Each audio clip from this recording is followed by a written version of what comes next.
तो प्रिय पशुपालकों, आज हम आपको बड़े ही चौंकाने वाली खबर देने वाले हैं। मैं हूं डॉक्टर आरिफ अंसार, मैं एक पशु चिकित्सक हूं।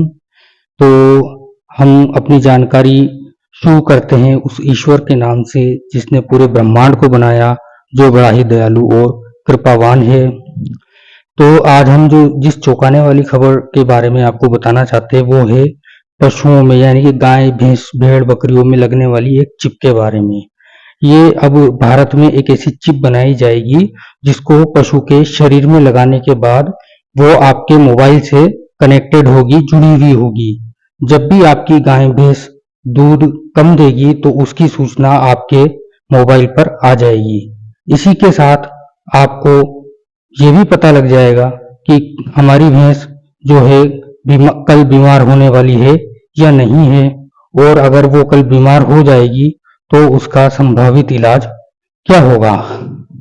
इस पर काम कर रहा है केंद्रीय भैंस अनुसंधान केंद्र हिसार, जो कि हरियाणा में स्थित है। ये इस पे काम कर रहे हैं और इसके लिए 15 करोड़ रुपए का जो है बजट दिया गया है Bill Gates and Melinda Gates foundation के द्वारा। इसको भैंस के शरीर में लगाने के बाद आपको उसके बारे में सारी जानकारी मिल जाएगी। ये जो चिप है ये पशु के कहाँ पे लगाई जाएगी, या तो उसके सिर में लगाई जा सकती है, उसके थनों में लगाई जा सकती है, या उसके जो है पैरों में लगाई जा सकती है। इस चिप का आकार कैसा होगा? इस चिप का आकार ऐसा भी हो सकता है, इस चिप का आकार ऐसा भी हो सकता है, इस चिप का आकार ऐसा भी हो सकता है, इस चिप का आकार ऐसा भी हो सकता है, इस चिप का आकार ऐसा भी हो सकता है, इस चिप का आकार ऐसा भी हो सकता है, इस चिप का आकार ऐसा भी हो सकता है, इस चिप का आकार ऐसा भी हो सकता है, इस चिप का आकार ऐसा भी हो सकता है। और ये चिप गाय भैंस के शरीर में लगाई जाएगी। इसके लिए जो है अनुसंधान जो है अप्रैल 2024 से शुरू किया जाएगा। इस रिसर्च को करने के लिए केंद्रीय भैंस अनुसंधान केंद्र एवं रोपड़ के वैज्ञानिक, रोपड़ आईआईटी रोपड़ के वैज्ञानिक एवं और ऑस्ट्रेलिया के ओडलैंड यूनिवर्सिटी के वैज्ञानिक मिलकर काम करेंगे। ये चिप पशु के शरीर में लगाई जाएगी।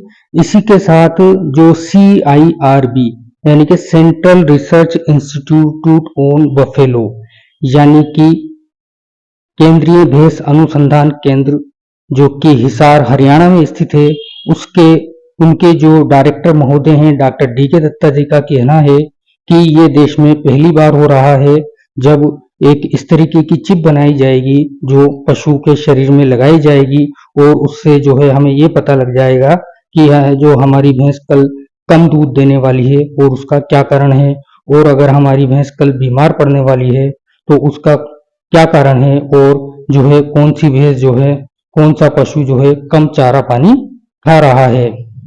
उन्होंने बताया कि ये जो प्रोजेक्ट है ये 2029 तक पूरा हो जाएगा। इसके लिए जो है Bill Gates and Melinda Gates foundation के द्वारा जो है 15 करोड़ रुपए का बजट दिया गया है। ये जो चिप गाय या भैंस के जो शरीर में लगाई जाएगी वो मोबाइल से भी कनेक्टेड होगी।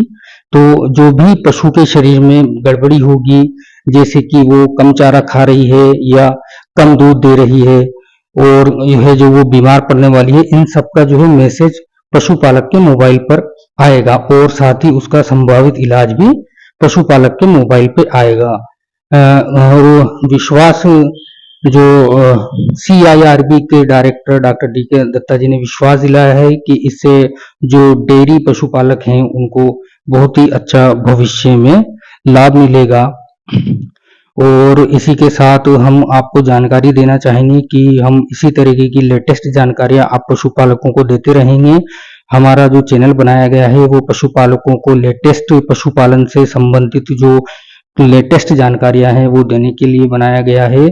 हमारा YouTube channel animal vet care 1 को अगर आपको हमारी जानकारी पसंद आई है तो आप हमारे YouTube channel animal vet care को लाइक कर सकते हैं, सब्सक्राइब कर सकते हैं और शेयर भी कर सकते हैं। हमारे YouTube चैनल पर हमने कई तरीके की जानकारियां पशुपालकों को लाभ देने के लिए उपलब्ध कराई हैं। जैसे कि ज्ञापन पशु का देखभाल हमें कैसे करना चाहिए, एक पशु जब ब्याया जाता है तो उसकी देखभाल हमें किस तरीके से करना चाहिए, जहरीले पौधे कौन कौन से होते हैं, उनको खाने से क्या बीमारियां हो जाती है, इसी तरीके से गाय या भैंस या पशु में कौन से महीने में कौन सा टीका लगवाना चाहिए। इसी के साथ साथ हमने थनैना यानी कि मेस्टाइटिस के बारे में पूरी जानकारी दी है। इसी के साथ साथ हमने कृत्रिम गर्भाधान को अच्छे से समझाया है और इसी के साथ साथ हमने गर्भ परीक्षण की पूरी जानकारी दी है। गर्भ परीक्षण कब करवाना चाहिए, क्यों करवाना चाहिए, इसका पशुपालकों के लिए क्या महत्व है, इसके लिए पशु चिकित्सकों का क्या महत्व है, इस तरीके की कई जानकारियां हमने हमारे YouTube channel animal vet care 1 पे उपलब्ध कराई है। इसी के साथ जब गाय भैंस जो है फूल निकालती है यानी कि बच्चेदानी बाहर निकालती है तो हमें क्या सावधानी रखनी चाहिए जिससे कि हमारा पशु जो है इस तरीके की शिकायत ना करे। इसी की तरीके से जब गाय या भैंस का बच्चा जो है फंस जाता है, उसको ब्याने में दिक्कत आती है, अगर गाय या भैंस 4 घंटे से ज्यादा ब्याने में समय लेती है तो हमें किस तरीके से पशु चिकित्सक को बुलाकर जो है हमें अपने पशु की ब्याने में मदद करवानी चाहिए। इस तरीके की कई जानकारियां हमने हमारे YouTube channel animal vet care पर उपलब्ध कराई है। इसी के साथ ये भी जानकारी उपलब्ध कराई है कि टीकाकरण जो है क्यों फेल हो जाता है, टीकाकरण का क्या महत्व है। इस तरीके की बहुत सारी अच्छी अच्छी जानकारियां हमने पशुपालकों को लाभ पहुंचाने के लिए हमारे YouTube channel animal vet care पर उपलब्ध कराई है। अगर आपको हमारी जानकारी पसंद आई है तो आप हमारे यूट्यूब चैनल को लाइक कर सकते हैं, सब्सक्राइब कर सकते हैं, शेयर कर सकते हैं और अगर आपको कुछ पूछना है तो आप कमेंट में लिखकर भेज सकते हैं। हमारा जहां तक संभव प्रयास होगा हम आपको उस जानकारी के बारे में जहां तक संभव होगा पूरी जानकारी देने की कोशिश करेंगे। धन्यवाद।